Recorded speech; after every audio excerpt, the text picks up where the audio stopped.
좋은 아침입니다. 오늘도 하나님께서 우리에게 귀한 하루 주셨습니다. 말씀을 통해 주시는 하나님의 감동 함께 나누시죠. 에스라 9장 1절에서 10절 말씀 함께 보도록 하겠습니다. 이 일 후에 방백들이 내게 나와 이르되 이스라엘 백성과 제사장들과 레위 사람들이 이 땅 사람들에게서 떠나지 아니하고 가나안 사람들과 헷 사람들과 브레셋 사람들과 여부스 사람들과 암몬 사람들과 모압 사람들과 애굽 사람들과 아모리 사람들의 가증한 일을 행하여 그들의 딸을 맞이하여 아내와 며느리로 삼아 거룩한 자손이 그 지방 사람들과 서로 섞이는데 방백들과 고관들이 이 죄에 더욱 으뜸이 되었다 하는지라. 내가 이를 듣고 속옷과 겉옷을 찢고 머리털과 수염을 뜯으며 기가 막혀 앉으니 이에 이스라엘 하나님의 말씀으로 말미암아 떠는 자가 사로잡혔던 이 사람들의 죄 때문에 다 내게로 모였더라. 내가 저녁 제사 드릴 때까지 기가 막혀 앉았더니 저녁 제사를 드릴 때 내가 근심 중에 앉아서 속옷과 겉옷을 찢은 채 무릎을 꿇고 나의 하나님 여호와를 향하여 손을 들고 말하기를 나의 하나님이여 내가 부끄럽고 낯이 뜨거워서 감히 나의 하나님을 향하여 얼굴을 들지 못하오니 이는 우리 죄악이 많아 정수리에 넘치고 우리 허물이 커서 하늘에 미침이니이다. 에스라가 포로 생활로부터 돌아온 세대들과 함께 하나님 앞에 회개한 것은 다름 아닌 율법을 준수하지 못함이었습니다.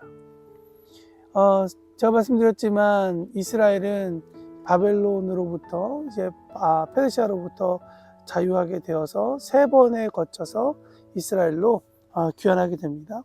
에스라는 2번째 포로 귀환 그룹에 있었던 사람이죠.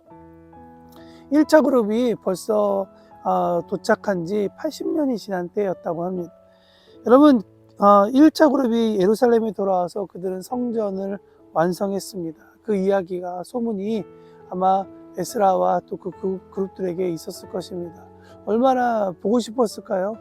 예루살렘의 성전이 다시 만들어졌다는 것. 성전이 만들어졌다는 것은 다시 이스라엘의 예배와 하나님의 백성으로서의 정체성이 다시 회복된다는 것을 이야기할 텐데 들뜬 마음으로 그들은 예루살렘을 향하여 나아갔을 것입니다. 그런데 예루살렘에 도착하자 에스라에게 백성들이 와서 하는 말은 이스라엘 백성들이 그리고 제사장들과 레위 사람들을 포함한 많은 리더 사람들이 가증한 일을 했다라고 이야기합니다. 예배가 일어나야 할 장소에서 가증한 일을 했다. 무엇을 얘기할까요? 여러분 포로 귀환 1차 그룹 사람들이 그 땅에 머무는 동안 성전을 세웠습니다. 그리고 그들은 그 땅에 여러 족속들의 딸들을 맞이하여서 아내와 며느리를 삼았다라고 기록하고 있습니다. 모세법에 의하면 이방 사람들과 결혼 자체가 금지된 것은 아닙니다만 출애굽기 34장과 신명기 7장과 20절 말씀에 보면 이 가나안 토착민들과의 결혼에 대해서만큼은 하나님께서 막고 계신다. 왜냐하면 이들이 가지고 있었던 이러한 가나안 토착민들이 하는 우상 숭배와 같은 일들이 다시금 그들 가운데 일어나지 않게 하기 위해서였습니다. 그런데 문제는 무엇이냐? 이 먼저 도착한 이 선발대 1차 그룹이 그 땅의 사람들과 결혼했고 또 며느리를 삼으면서 그들과 결혼한 남편이며 아들들이 똑같이 그들과 함께 가증한 일을 했다. 가증한 일은 번역하면 구역질 나는 것입니다. 다시 말하면 우상숭배이죠. 여러분 우상숭배하는 것이 이스라엘에게 가장 큰 문제 아니었습니까? 그들이 왜 북과 남 순서대로 멸망했는가? 그리고 왜 70년 동안 바벨론에 끌려가서 포로 생활을 하게 되었는가? 그 모든 이유는 그 원인은 바로 하나님을 버리고 우상숭배를 했다는 것입니다. 그런데 그것을 철저하게 배우고 뼈저리게 느꼈던 이 포로 되었던 그리고 귀환했던 이 그룹이 성전을 짓고 난 다음엔 조상들과 똑같은 죄를 짓고 있으니 어찌 에스라가 통곡하지 않을 수가 없겠습니까? 2절 말씀에 보면 방백들과 고관들 같은 지도자들이 이 죄에 더욱 으뜸이 되었다라고 하는 그 말씀은 우리를 참 씁스럽게 합니다. 그래서 에스라가 이 일을 보고 속옷과 겉옷을 찢고 자기의 머리털과 수염을 뜯으며 하나님 앞에 회개하게 됩니다.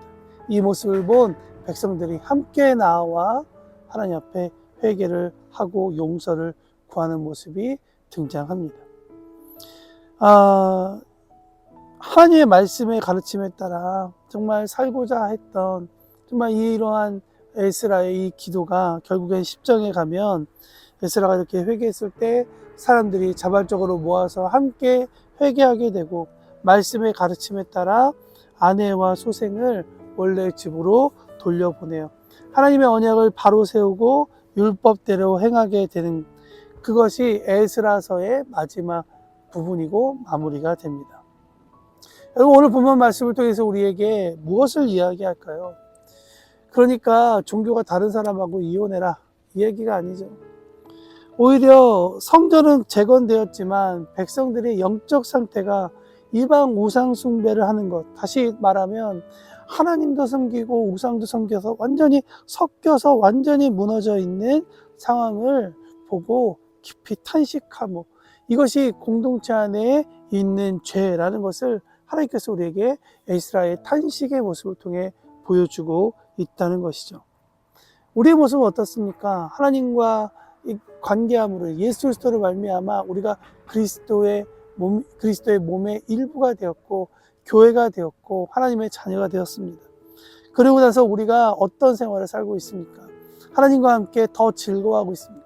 하나님과 함께 더 가까워지고 있습니까? 아니면 성전을 짓고 난 다음에 하나님도 우상도 한꺼번에 섬기고 있는 이 1차 포로 그룹들과 같이 그렇게 우상과 타협하며 살고 있지는 않습니까?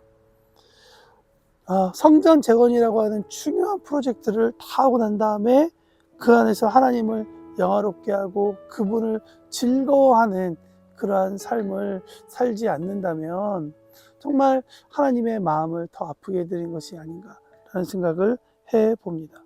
사랑하는 성도 여러분, 오늘 하나님은 우리에게 말씀하고 계십니다. 우리의 몸이 정말 그리스도로 인해 새롭게 되었고 다시 만들어졌다면 이제 우리의 몸은, 우리의 삶은 하나님과 영화롭게, 하나님과 함께 즐거워하고 기뻐하는 것에 있다라고 이야기하십니다. 모쪼록 오늘 하루를 살아가며 우리가 하나님께서 우리에게 주신 이 하루라는 시간 가운데 하나님을 더 즐거워할 수 있는 우리가 되기를 원합니다. 걸어갈 때나 일할 때나 우리가 관계를 할 때나 모든 것 다 정말 하나님께서 우리에게 주시는 것에 감동하여서 감사하며 정말 하나님께 어떻게 하면 조금 더 기쁨이 되드릴 수 있는지, 어떻게 하면 하나님께서 우리에게 주신 이 관계 가운데 하나님을 더 높이고 하나님께 감사하며 하나님을 더 아름답게 해드릴 수 있는지를 우리가 고민하며 우리가 기도로서 준비하는 그런 하루를 살면 좋겠다라는 생각이 듭니다. 오늘도 하루 그렇게 승리하는 저와 여러분이 되기를 바랍니다.